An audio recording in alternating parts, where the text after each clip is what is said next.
Muito bem. Hoje nós vamos pensar um pouquinho, não somente hoje, mas provavelmente durante três domingos, nós vamos pensar um pouco a partir de um texto que constantemente é utilizado por nós, e sobretudo nesse tempo de final, vamos pensar assim, e vamos pensar de uma maneira realmente positiva, de final de pandemia, tempo de retomada das atividades, das programações das igrejas, da abertura em que nós já temos em parte, e aquilo que nós, claro, esperamos que aconteça daqui a algum tempo, enfim, essa volta à normalidade. Mas um texto que tem sido por diversas vezes citado, que é o texto de Hebreus capítulo 10, verso 25, o comecinho do texto, na verdade, que é a exortação de não deixar de se congregar como é costume de alguns. Bom, basicamente todas as igrejas, ou pelo menos uma grande parte das igrejas, tem pensado a respeito disso e tem sentido já ao longo do tempo esse distanciamento da sua membresia. E a pergunta que fica, então, por conta disso, é se essas pessoas retornarão às igrejas, se as pessoas voltarão a frequentar presencialmente uma igreja. E isso eu digo porque, embora através dos recursos da mídia nós consigamos driblar algumas dificuldades, mas tem algumas que simplesmente se tornam impossíveis que sejam sanadas assim, de maneira natural. Uma dessas dificuldades certamente é a vida comunitária, porque você pode assistir um culto de maneira online, você pode ouvir uma pregação, você pode cantar junto com o grupo que canta, você pode orar com a pessoa que ora, e você pode acompanhar tudo isso, mas via online você não tem como praticar a vida comunitária. Assistir algo é completamente diferente de você realmente praticar a comunhão, essa comunhão que é característica da vida comunitária de uma igreja. Eu digo que isso não é resolvido de maneira natural, porque é claro que existem ferramentas para você lidar com isso, sobre isso a gente vai discutir daqui a algum tempo, mas claro que você pode criar pequenos grupos e você pode de alguma maneira criar ferramentas para que aconteçam, ou para que seja possibilitado essa vida comunitária fora do ambiente de igreja. Mas não é tão simples assim resolver essa questão. Então, pensando nesse texto aqui de Hebreus, hoje nós começamos durante alguns domingos a pensar em que contexto o autor aos Hebreus estava dizendo isso. Esse texto ele não está isolado, obviamente, e nós precisamos entender em que contexto o autor está fazendo esse chamado. E o que eu chamo de chamado mesmo, porque o que o autor está fazendo é um convite para permanecer firme, um convite para ser perseverante. Ele não está chamando os que abandonaram a igreja a voltarem à igreja. Ele está dizendo aos que estão na igreja para que esses não deixem a igreja. Então, por que o autor está preocupado com isso? Por que Deus está preocupado com isso a ponto de inspirar esse autor para que essas recomendações fossem registradas aqui? E é sobre isso que eu quero convidar você a pensar junto comigo. E o título, o tema que nós vamos seguir é Caminhando Juntos. E a caminhada de hoje é a caminhada da fé. Então, quando eu pensei nesse tema, eu pensei, poxa, eu comecei mal, né? Porque eu penso que uma boa parte de nós, quando é convidado a fazer caminhada, já franze a testa, né? Você convida para qualquer coisa, né? Convida para um churrasco, não fazer caminhada. O pessoal já não vai aceitar muito bem esse convite, não. Mas não tem como escapar, né? A vida cristã é descrita biblicamente como sendo uma caminhada, então nós vamos usar esse vocabulário aqui. Bom, quando nós vamos ler, estudar um pouquinho da carta aos Hebreus, nós não temos muitas informações a respeito dessa carta como nós temos em relação às outras cartas escritas por Paulo, por Tiago, por Pedro, por João. Aqui não, aqui nós não sabemos quem escreveu, aqui nós não sabemos exatamente quando foi escrito e também não temos muita certeza para quem foi escrito. Nós temos algumas ideias a partir do texto bíblico e é isso que nós usamos, mas essas informações elas não são capazes de roubar a beleza do texto e muito menos, é claro, a importância desse texto. Mas uma coisa é certa, quando nós lemos a carta aos Hebreus, nós encontramos aqui ensinamentos a respeito da grandeza de Cristo. Cristo é maior que Moisés, Cristo é maior que os anjos, Cristo é maior do que toda a classe sacerdotal, Cristo é maior do que os sacrifícios que eram realizados, Cristo é superior a qualquer outro elemento religioso que as pessoas da época estavam acostumadas. Toda a carta tem essa ênfase de afirmar a Cristo como sendo superior. E é claro que isso está sendo feito porque essa é uma verdade que precisa ser fortalecida nos corações dos cristãos. Se a gente não tiver isso de uma maneira muito clara, muito convicta, facilmente nós somos levados a substituir a Cristo por uma série de coisas, inclusive substituir a Cristo pela própria igreja, substituir a Cristo pela ceia, substituir a Cristo pelas atividades religiosas, substituir a Cristo por uma infinidade de coisas que, embora muitas delas sejam importantes, nenhuma delas é mais importante do que a própria pessoa de Jesus Cristo. Bom, algo que é possível perceber é que essa carta ela foi escrita com uma finalidade. O autor tinha algo muito específico em mente, que era reforçar aos cristãos daquele momento, provavelmente final do primeiro século, ano 80 mais ou menos, elementos fundamentais à sua fé. E hoje nós vamos então começar a tratar de alguns desses elementos aqui. Abra aí a sua Bíblia, Hebreus, capítulo 10, versos 19 a 25. E toda vez que a gente vai citar o texto, vem na ponta da língua você falar assim, abra na carta de Paulo aos Hebreus. Tão acostumado que a gente de falar que Paulo escreveu tudo no Novo Testamento, né? Certamente não foi Paulo. Hebreus, capítulo 10, verso 19 até o verso 25.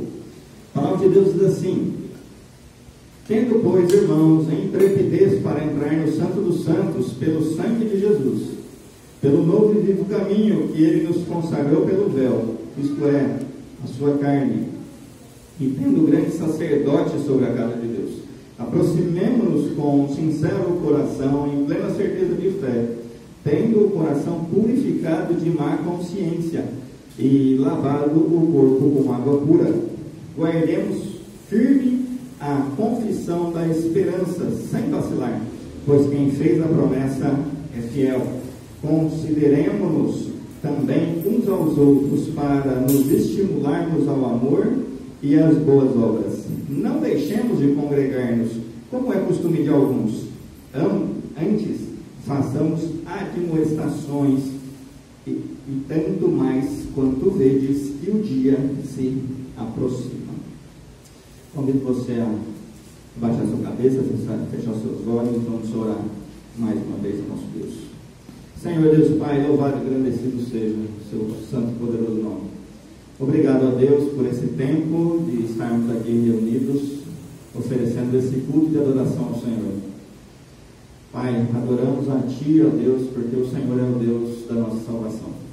Adoramos a Ti, porque o Senhor nos concedeu o Teu Santo Espírito, que nos marca, nos sela e dessa forma garante a nossa salvação. Obrigado, ó Deus, pela Tua palavra, que em todo tempo, em qualquer situação, é viva, é eficaz, capaz de penetrar nos lugares mais profundos de todos nós, de trazer à tona, de mostrar situações que nós mesmos desconhecemos e de transformar o nosso caráter de maneira que a nossa vida seja por inteiro dedicada ao Senhor.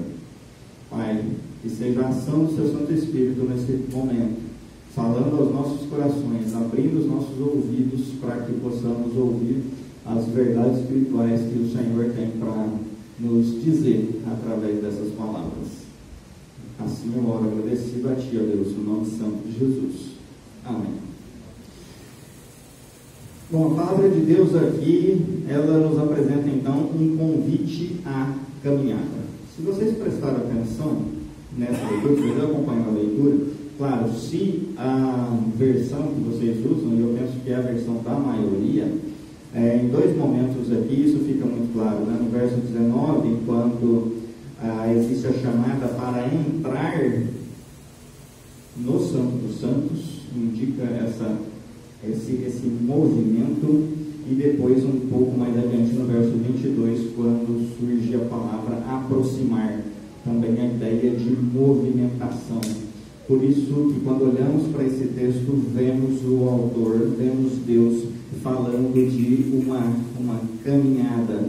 E caminhada de fé, por quê? Porque aqui nós encontramos claramente a tão famosa e tão utilizada, esse trio de elementos no Novo Testamento: fé, esperança e amor. Hoje nós vamos falar somente a fé, mas vocês depois poderão pensar a respeito também de esperança e amor a partir desse texto que nós acabamos de ler aqui. Eu gostaria de deixar uma frase para vocês, que essa frase é extremamente importante. Ela não é bíblica não, mas ela representa uma verdade, e que essa verdade biblicamente vai ser reforçada depois.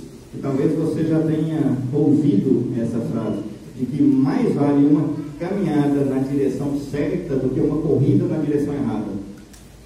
Mais vale uma caminhada na direção certa do que uma corrida na direção errada. Pense bem sobre isso, deixa isso aí guardado na sua mente, enquanto nós pensamos aqui nesse texto bíblico. E hoje eu vou destrinchar um pouco desse texto aqui, do verso 19 até o verso 22, e conforme formos pensando nesses versos, vamos buscar algumas aplicações para as nossas vidas. Então, no verso 19, ele inicia dizendo assim: tende, pois, irmãos, intrepidez para entrar no Santo dos Santos pelo sangue de Jesus. Bom, a primeira coisa que se observa, é claro, que isso faz parte do exercício de leitura bíblica que nós precisamos desenvolver.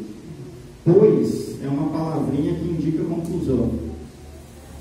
Então, tudo que está escrito aqui nesse texto está diretamente relacionado à conclusão de tudo aquilo que ele já vinha dizendo antes. E quando nós lemos a carta aqui aos Hebreus, do capítulo 1 até o capítulo 10, até esse momento, no verso 18, basicamente você tem uma carta doutrinária, teórica. A partir desse momento, do capítulo 10 até o final, você tem basicamente uma carta prática, em que ele pega tudo aquilo que foi ensinado e agora ele aplica. O que é para fazer com esse ensinamento teórico? E essa ponte, essa ligação, ele faz a partir dessa conclusão aqui.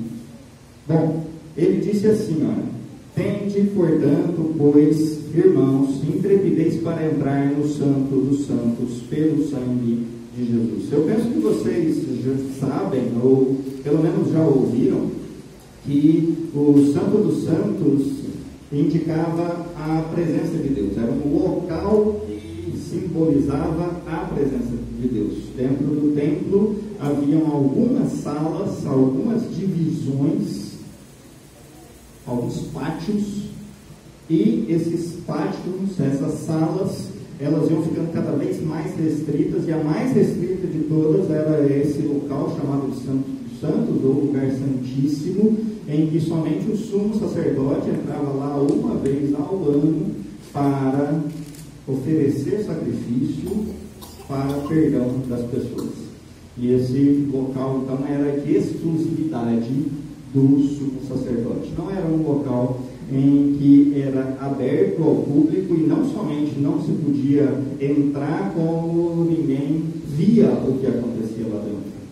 Até mesmo o sumo sacerdote, quando entrava com o sininho amarrado, porque enquanto ele estava andando e realizando as suas tarefas, o sininho balançava, e a partir do momento que houvesse um silêncio muito grande, alguma coisa de errado estava acontecendo, infartou lá dentro. Então é hora de puxar a cordinha para ver o que aconteceu com ele. Ninguém podia entrar, ninguém podia colocar o pé lá dentro, ninguém podia abrir a cortina para ver o que acontecia lá. Mas esse lugar tão separado, tão restrito, esse lugar deixa de ser um lugar tão separado e tão restrito a partir do momento em que Jesus é crucificado.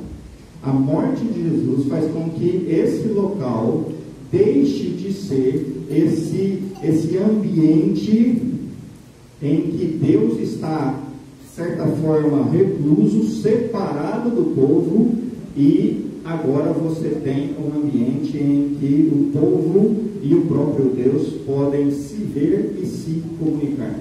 O Evangelho de Mateus, lá no verso 27, vai dizer que esse local, ele deixa de ser esse ambiente separado, que era separado por um imenso véu, e esse véu se rasga, e então essa barreira já não existe mais. Olha, presta atenção no que o autor aos Hebreus está dizendo aqui. Ele está dizendo: irmãos, vão com coragem, entrem nesse local, ainda que ele não esteja falando de um local, ele está falando da presença de Deus. Ele está dizendo: irmãos, se relacionem com esse Deus, conversem com esse Deus, falem com Ele. Não existe mais barreira, não existe mais algo que impede vocês de se relacionarem com esse Deus. Gente, a nossa caminhada de fé, a nossa caminhada cristã, ela tem início exatamente no momento em que nós entendemos a mensagem do Evangelho, que a nossa vida é entregue a Deus através de Jesus Cristo. Nós somos reconciliados, adotados, trazidos para a família de Deus.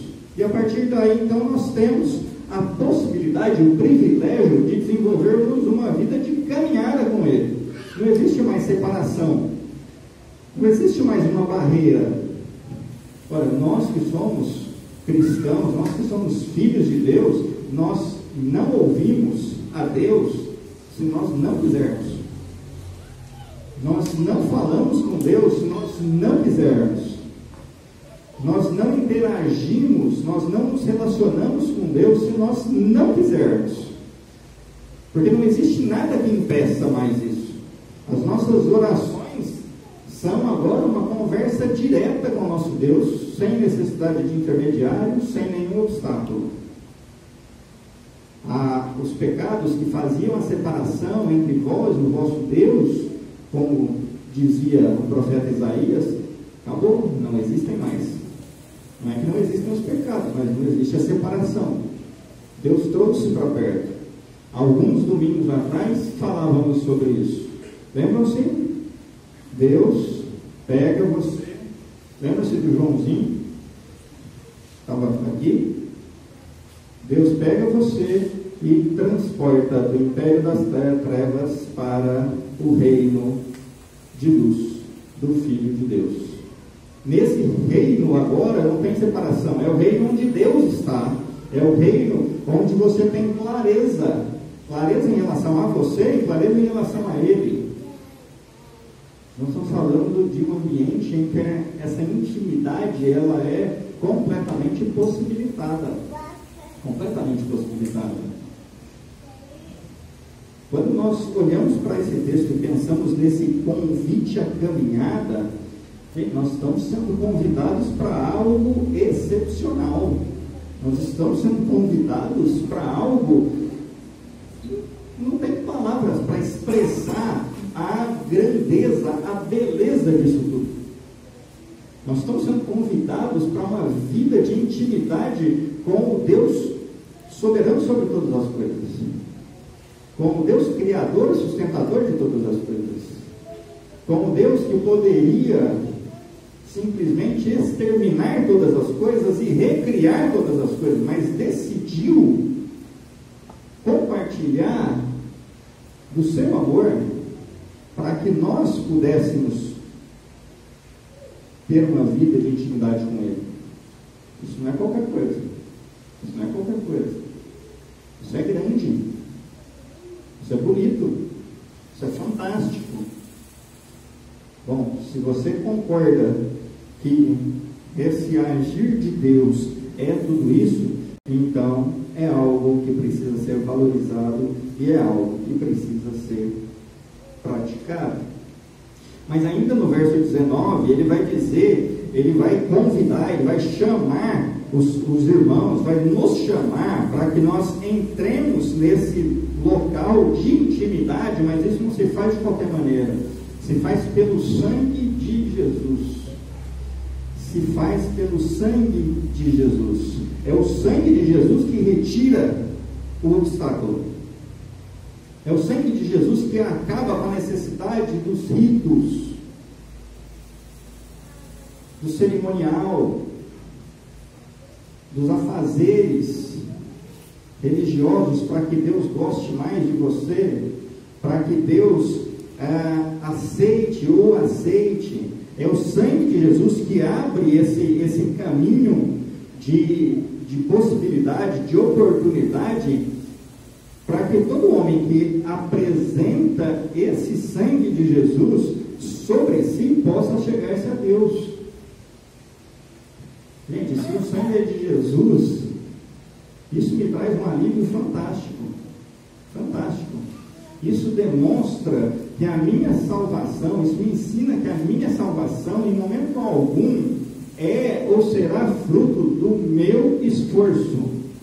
Eu não preciso derramar sangue, suor e lágrima para ser salvo. Cristo já derramou. Cristo já derramou. Eu não preciso. Eu devo sim derramar sangue, suor e lágrima em busca de uma vida de santidade, que glorifica esse Deus que me salvou. Mas para ser salvo, não. Para ser salvo, não. O autor dos Hebreus está convidando os seus irmãos, os outros crentes, para entrarem nesse ambiente de relacionamento, de intimidade com Deus, e ele não está colocando critérios aqui. Ele não está colocando uma catraca na porta, ele não está pedindo cartão de qualquer forma, né? Cartão atestado, cartão de crédito, sei lá que tipo de cartão, ele não está pedindo nada. Ele está simplesmente dizendo: venham, e venham por conta do sangue de Cristo.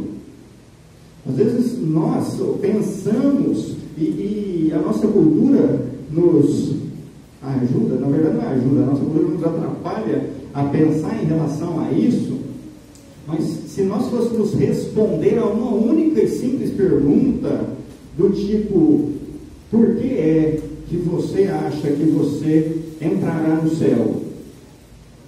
Por que você acha que você entrará no céu? Bom, bastaria que nós lembrássemos disso. Bastaria que lembrássemos que a minha entrada no céu é garantida porque sobre mim está o sangue de Cristo. Sobre mim está o sangue de Cristo. Não sou eu, é Ele. Não são os meus sacrifícios, as minhas qualidades, mas é a qualidade dele, é o sacrifício dele. Em momento algum depende de mim. Dependeu dele, e a obra já foi realizada e consumada. Morreu na cruz.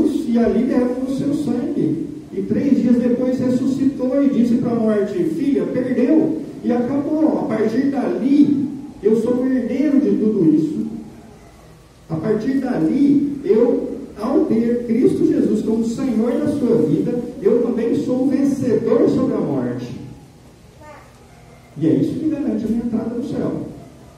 Venham, se acheguem a esse Deus, se relacionem com Ele em intimidade, porque o Cristo já derramou o seu sangue, já derramou o seu sangue. Tem um texto belíssimo, que tem uma música, eu não sei se do cantor cristão ou do Inário, mas Apocalipse capítulo 7 vai descrever um momento em que existem ali algumas pessoas com algumas vestimentas brancas. Acho que nós cantávamos isso, não sei se aqui ou nas outras igrejas, principalmente em situação de batismo. Quem são esses homens de brancos vestidos? De onde vêm? Quem são? Quem são esses homens de brancos vestidos? É uma das coisas estranhas da Bíblia, né? Mas esses homens de branco vestidos foram os que foram lavados no sangue do Cordeiro. Eu digo que é estranho porque você lava com sangue e fica branco, né? Então, mas é assim, está purificado, as impurezas estão retiradas. São esses são os homens de branco vestidos. Não estão lá por mérito deles, não estão lá porque fizeram alguma coisa, não estão lá se apresentando bonitos, uniformizados, porque eles conseguiram esse privilégio, ou esse status, mas eles estão lá porque eles foram lavados pelo sangue do Cordeiro. O autor dos Hebreus está dizendo: venham, gente, venham se relacionar com Deus, e vocês não precisam fazer mais nada, venham pelo sangue de Jesus. Isso é suficiente. E aí no verso 20 ele vai dizer assim: pelo novo e vivo caminho que ele nos consagrou pelo véu, isto é, pela a sua carne. Bom, aquilo que impedia o acesso das pessoas que iam até o templo para cultuarem, para oferecer os seus sacrifícios, para participar dos seus cerimoniais, e que tinham ali um grande e grosso, denso véu que criava aquela barreira. Esse véu não existe mais. Não existe mais. Citei agora há pouco o texto de Mateus, capítulo 27, em que o véu se rasga de alto a baixo. É Deus rasgando o véu. Não é um véu que se rasga de baixo a alto. Não é alguém que pega o véu e começa a rasgar. Mas é um Deus que de alto a baixo puxa esse véu. Esse véu não existe mais. Não existe barreira por conta do sacrifício de Cristo. Venham caminhar nessa vida de intimidade com Deus, venham caminhar nessa vida de relacionamento com Deus, venham caminhar, porque não existe obstáculo mais. Não existe obstáculo. Vocês podem conviver com esse Deus, vocês podem se relacionar com esse Deus, porque aquilo que impedia já não impede mais. O véu foi rasgado a partir do momento em que a carne de Jesus ela é rasgada. A partir do momento que ele se entrega ali naquela cruz, esse véu não impede mais. Deus abre esse caminho. Deus abre esse caminho para que o homem se achegue até ele. Não é o homem que abre o caminho, né? Como se pegasse um facão e fosse abrindo a picada no meio da floresta. Mas é Deus que abre o caminho através do sacrifício de Cristo. Olha, não tem obstáculo mais. O que tinha para ser removido já foi removido. Agora existe apenas um novo e vivo caminho.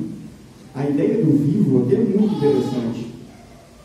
Não é vivo no sentido simplesmente de ter vida ou de gerar vida, mas é a ideia de, talvez a ideia mais próxima que nós temos é a ideia de uma rua que leva a algum lugar. Porque aquela rua sem saída, aquela rua é uma rua morta, né? Ela não dá em lugar nenhum. De vez em quando você passa uns perrengues desses, né? Você coloca o carro sem saída no final da rua, né? Aí você tem que manobrar o carro e voltar. Essa é a rua morta. Mas a rua comum, que te leva aos lugares, essa tem vida, ela tem fluidez. A ideia desse caminho é esse. É desse caminho que tem fluidez. Que uma vez que você entra por esse caminho e você se põe a caminhar nesse caminho, você não vai dar em lugar nenhum. Você vai chegar em algum lugar. E esse algum lugar é Deus. Esse algum lugar é onde Deus está. É muito comum que a gente pense em Jesus como sendo a finalidade, como sendo o fim. Entreguei minha vida a Cristo, sou salvo, ponto. Isso é um erro. Isso é um erro. Jesus é o caminho. O caminho. É o caminho para que ao final eu me reencontre com o meu Criador. É o caminho para que eu reencontre com o meu Criador e pela eternidade eu o adore. Porque foi para isso que eu fui criado. Para adorar o meu Deus. Mas como que eu chego até esse Deus? Por qual caminho? Jesus é o caminho. Jesus é o único caminho. Ninguém vem ao Pai se não for por mim. Quer ir até o Pai? É por mim. Não tem outro. Não tem atalho, não tem nada. É por mim. Então, essa ideia de que uma vez que Jesus é o Senhor da sua vida, por conta da sua profissão de fé, isso é o suficiente? Bom, é o suficiente para a salvação, mas esse não é o fim da história. Não é o fim da história. Talvez por isso nós gostamos tanto da ideia de salvação, mas não gostamos tanto da ideia de santidade. Porque nós colocamos um ponto final, sou salvo, ponto. Isso é o que importa. Não é bem por aí. Não é bem por aí. O que importa é entendermos que é tudo junto e misturado. O que importa é que somos salvos para a santidade. O que importa é entendermos que santidade e salvação não são dois assuntos que se separam. É tudo uma coisa só. Em nós habita o Espírito Santo, que produz em nós o fruto do Espírito, que nos capacita a um viver santo, porque é esse viver santo que glorifica ao Deus que nos salvou. E um dia isso será potencializado ao máximo quando a gente estiver diante dele, sem a presença do pecado nos atrapalhando nesse processo todo. Essa é a história toda. Essa é a história toda. Quando nós vamos picotando a história, deve ter alguma coisa ainda errada com o nosso coração. Nós vamos selecionando, isso aqui é legal, isso aqui nem tanto, salvação é legal, santidade nem tanto. Porque o nosso coração ainda está muito sujinho ainda. Precisa ser melhor trabalhado, precisa ser melhor purificado, precisa ser limpo de verdade. Verso 21, ele continua dizendo que, tendo grande sacerdote sobre a casa de Deus. Ora, nós tanto repetimos isso, nós tanto falamos sobre isso, que não há necessidade de que tenhamos sacerdotes sobre as nossas vidas, porque nós todos somos sacerdotes, nós somos um reino sacerdotal, né? Nós somos uma multidão de sacerdotes, afinal, mas continuamos tendo a necessidade de termos um sumo sacerdote. Não aquele sumo sacerdote, homem, não aquele comedor de arroz e feijão, igual a mim, igual a você, que é incapaz de produzir algo que seja perfeito. Desse não precisamos mais. Não daquele que oferecia sacrifícios, mas sacrifícios que tinham um tempo determinado, que tinham uma validade que determinava a qualidade do seu ato. Desse não precisamos mais. Não precisamos mais dessa pessoa, mas continuamos tendo a necessidade de termos um sumo sacerdote eterno. Aquele que é capaz, que foi capaz de produzir um sacrifício perfeito e eterno. Esse sumo sacerdote é Jesus Cristo. Paulo vai escrever a Timóteo, lá no capítulo 1, no verso 2, no capítulo 2, no verso 5, ele vai dizer que Jesus Cristo é o único mediador entre Deus e os homens. Qual que é a ideia de mediador? Se não é a ideia desse sumo sacerdote, que faz essa ponte, que faz essa ligação. Porque nós não precisamos ficar repetindo as mesmas coisas como eles faziam naquela época, antes da vinda de Cristo, porque tudo aquilo era temporário, tudo aquilo era passageiro, mas tudo aquilo, é claro, era realizado para apontar exatamente a necessidade de que houvesse algo que fosse eterno, que fosse duradouro pela eternidade e de máxima qualidade, de excelência na sua qualidade. Esse é Jesus. Esse é Jesus. Que ofereceu o sacrifício uma única vez, e isso é o suficiente. Esse sacrifício não precisa ser repetido e não será repetido. Esse sacrifício que tem essa qualidade que nada pudesse ou pode se comparar ou se igualar. Mas sabe o que é mais bonito nesse texto? É que Hebreus vai dizer assim: tendo grande sacerdote sobre quem? Quem que é a casa de Deus? Se não é a igreja. Quando eu olho para esse texto, e literalmente eu me arrepia, porque quando eu vejo esse sumo sacerdote, esse que é o mediador entre Deus e os homens, esse que realizou o sacrifício perfeito, tanto em qualidade como nesse prazo de validade, eu enxergo alguém que é sumo sacerdote, que é esse grande sacerdote, e ele não está desassociado de nós. Ele é tudo isso sobre a casa de Deus, sobre nós, sobre a igreja. Não tem separação, não é algo que está fora, distante, e Jesus lá no céu, e a igreja capengando aqui na terra. Não, não é isso. Não é isso. Existe vínculo. Existe vínculo. Ele é o grande sacerdote sobre nós. Ele nos representa. Ele nos auxilia. E por isso nós temos essa confiança de que ao chegarmos até Deus, nesse ato de entrar no Santo dos Santos, nós não vamos simplesmente assim, de qualquer jeito, com a cara e a coragem. Sabe aquela expressãozinha, o não você já tem? Não, é uma certeza. É uma certeza. É o sim, é certo. O seja bem-vindo é certo. Porque nós temos, do lado de Deus, um sumo sacerdote, um grande sacerdote, que é Cristo Jesus, que também é Senhor sobre a minha vida, que também é aquele que me salvou. Isso gera em mim, eu acredito que gera em você também, uma convicção, um descansar gigantesco. Gigantesco. E essa era a intenção do autor ao escolher esses termos para se referir a Jesus. Então, diante disso, é que o autor vai dizer no verso 22, aproximemo-nos. Vocês estão comendo por quê? Qual que é a crise agora? Por que vocês estão parados, distantes? Chega perto, se achega a esse Deus.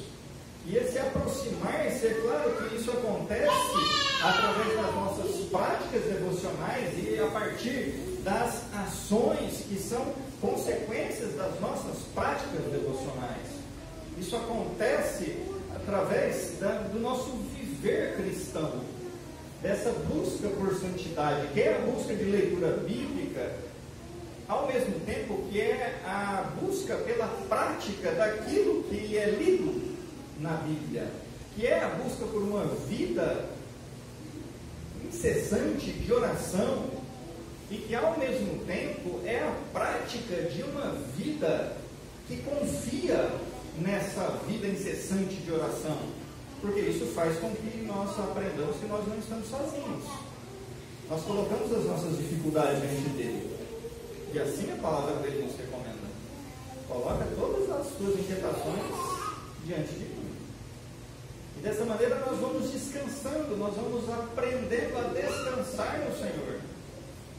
É dessa maneira que se aproxima de Deus. É dessa maneira que se caminha com Deus. Então, como que nós vamos fazer isso? A partir de que características nós vamos fazer isso? Bom, a primeira delas, ainda no verso 22, na verdade, vamos parar no verso 22, é tendo plena certeza de fé. Plena convicção de fé. Esse convite a essa caminhada, esse convite que é feito a nós e nessa direção, porque não é uma caminhada para qualquer lugar, mas é um convite para uma caminhada em direção a Deus. Isso é muito específico, isso é muito claro. Esse convite dessa caminhada de fé tem que ser feito com convicção de fé. Afinal, o próprio autor aos Hebreus, lá no capítulo 11, ele vai dizer que sem fé é impossível agradar a Deus. Capítulo 11, verso 6. Essa fé não é um adversário das nossas inquietações. Nem mesmo é um adversário, é o oposto das nossas dúvidas. As nossas dúvidas e as nossas inquietações são manifestações humanas. Na nossa limitação, na nossa incapacidade de compreender todas as coisas e de buscarmos respostas, fruto disso, vai gerar inquietação, vai gerar dúvida, vai gerar medo. Não é isso. O que é contrário, ou que seria contrário a essa fé, é a descrença. É a descrença de que esse Deus que diz, venham, realmente quer que a gente vá. É descrença de que é possível chegar até Deus sem ser exterminado quando chegar lá, porque sobre nós está o sangue de Cristo. É isso que não pode haver. Isso que não pode haver. Somos aceitos, somos acolhidos, somos recebidos por Deus, porque sobre nós está o sangue de Cristo. Ponto final. Isso é imutável. Isso é imutável. Deus não vai rejeitar ninguém que tenha sobre si o sangue de Cristo. Deus não vai dizer, não, pensa aí melhor. Pensa aí melhor, você fez bobagem demais durante a vida, você era um crente meia boca, era assim, meio morno, não era nem frio nem quente, você dava muito trabalho na igreja. Então, não, deixa pra lá, gente como você não tem vaga aqui no céu. Nenhuma possibilidade disso acontecer. Nenhuma possibilidade disso acontecer. Porque isso dependeria de nós, da nossa qualidade, das nossas qualificações. Não depende das nossas qualificações. Essa fé é a confiança, então, que nós temos de que Cristo é suficiente. Cristo é suficiente. Ele é suficiente como Senhor, no sentido de orientação. Ele é suficiente no sentido de Salvador, no sentido de sacrifício mesmo. Aquele que faz algo por você. Se Cristo fez, Ele fez. Mas se você entendeu isso, isso é o suficiente. Não precisa de ajudinha para ser salvo. Isso é o suficiente. Você não precisa dar uma mãozinha para ser salvo. Isso é o suficiente.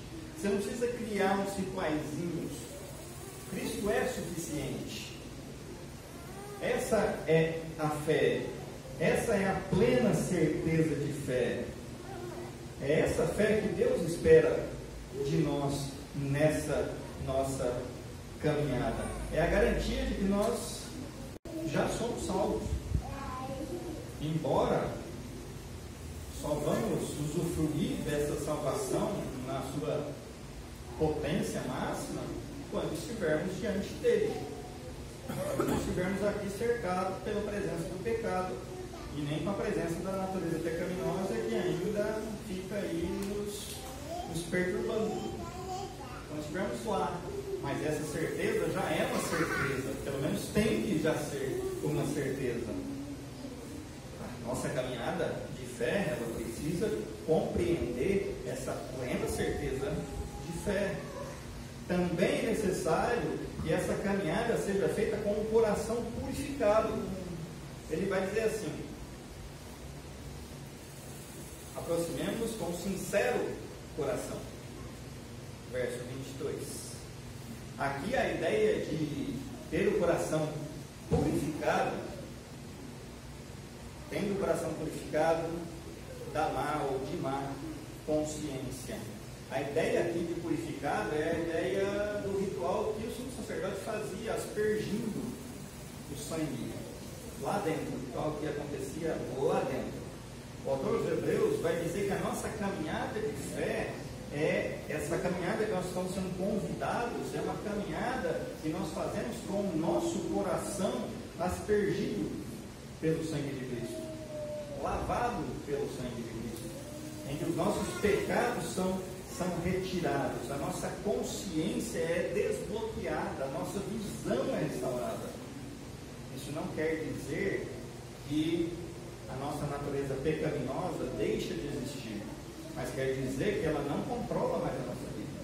Não quer dizer que a nossa consciência passou a ser uma consciência absolutamente limpinha, isenta de tudo, mas quer dizer que essa nossa consciência agora, ela consegue identificar o pecado, ela consegue dizer não ao pecado, ela consegue identificar quais são as virtudes que Deus espera que eu aplique na minha vida. É essa consciência. Essa consciência. Antes do nosso encontro com Cristo, isso não existia. Não existia. Nós fazíamos por outro. Se fazíamos por outros motivos. Não para adorar a Deus. Foi só a partir do momento que nós fomos vivificados por Cristo que nós passamos a ter a consciência de viver uma vida que seja expressão do nosso louvor, da nossa adoração ao Deus que nos criou e nos salvou em Cristo Jesus. A nossa caminhada cristã, ela é assim. Essa consciência, ela foi trabalhada por Cristo, pela presença de Cristo, por essa verdade acerca de Cristo. O apóstolo João vai falar sobre isso. Lá no capítulo 1, lá no verso 7, ele vai dizer assim: mas se porém andarmos na luz, como Ele está na luz, mantemos comunhão uns com os outros, e o sangue de Jesus, seu Filho, nos purifica de todo pecado. É o sangue de Jesus que nos purifica. Se o sangue está sobre nós, e Ele está sobre todos aqueles que são dele, esse sangue nos purifica, nos lava, nos limpa de todo pecado. De todo pecado. E é assim que se anda. Mas não somente essa purificação, essa limpeza interna, mas também uma limpeza externa, aqui simbolizada pela lavagem do corpo, que é uma referência ao batismo. Ele continua dizendo assim: tendo o vosso coração purificado de má consciência e lavado o corpo com água pura. Embora o batismo não salve, o batismo é uma expressão dessa consciência interior. Nós publicamos, nós compartilhamos através de um rito externo aquilo que nós já sabemos que existe lá dentro. Ora, por que fazer algo externo? Não basta eu simplesmente sentir no meu coração? Ora, se você só sentir no seu coração, ninguém mais vai ficar sabendo disso. Ninguém fica sabendo disso. O que importa é o que está no meu coração. E o testemunho público fica onde? Como que as pessoas verão? Como que as pessoas lerão as nossas vidas? Se não houver aquilo que também é exterior, aquilo que é proclamado através de manifestações públicas, visíveis, aquilo que pode ser visto e, se não compreendido, mas pode ser explicado facilmente. Bom, em outras palavras, o que o autor da carta está dizendo é que essa caminhada em plena certeza de fé é uma caminhada que nos pega por inteiro, tanto por dentro, falando do nosso coração, mas também por fora, falando da lavagem do nosso corpo. Não é uma caminhada pela metade, não é uma caminhada do tipo, eu estou na caminhada cristã, mas só vai a minha cabeça. Não é assim, é tudo. Vai a minha cabeça, vai meu coração, vai o meu pé, vai a minha mão, vão os meus olhos. E se ele tiver dor de cabeça, você arranca. Não é assim que Jesus disse? Está dando problema para você? Arranca. Joga fora esse negócio. Mas é tudo, é inteiro. Porque nós somos salvos por inteiro. Nós somos regenerados por inteiro. Bom, não é difícil de concluir que então a nossa santificação tem que ser por inteiro. Não dá para santificar partes de nós. Uma santidade que nos pega por inteiro.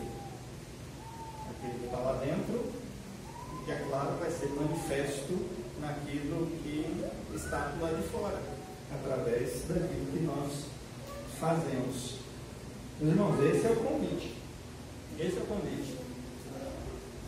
Vivamos uma caminhada de fé, mas é uma caminhada de fé que nos leve para perto de Deus, cada vez mais perto de Deus. Nenhuma outra caminhada, ou nenhum passo, na verdade, deveria roubar a nossa atenção se esse passo não produzir intimidade com Deus. Nenhum. Aquilo que nós fazemos no nosso dia a dia, sob a ideia de que ao fazer estamos fazendo a vontade de Deus, a pergunta, na verdade, para testar isso é simplesmente essa.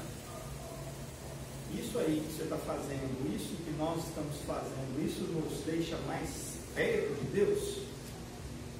Porque se não estiver produzindo esse efeito, não vale a pena ser feito. Nem deveria passar pela nossa cabeça ser feito. Porque a caminhada ela tem um rumo certo.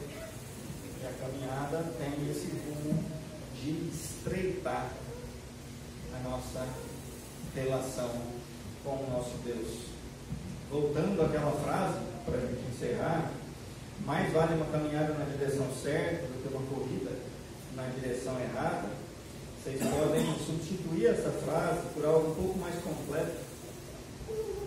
E essa frase mais completa deveria ser assim: melhor uma caminhada que nos leve a Deus, ainda que seja uma caminhada lenta, que uma caminhada que nos afaste de Deus, ainda que seja uma corrida rápida. Não merece a nossa atenção e os nossos esforços, se não está nos aproximando de Deus.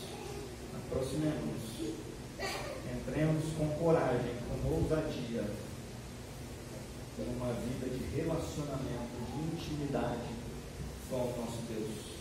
Essa é a nossa caminhada de fé.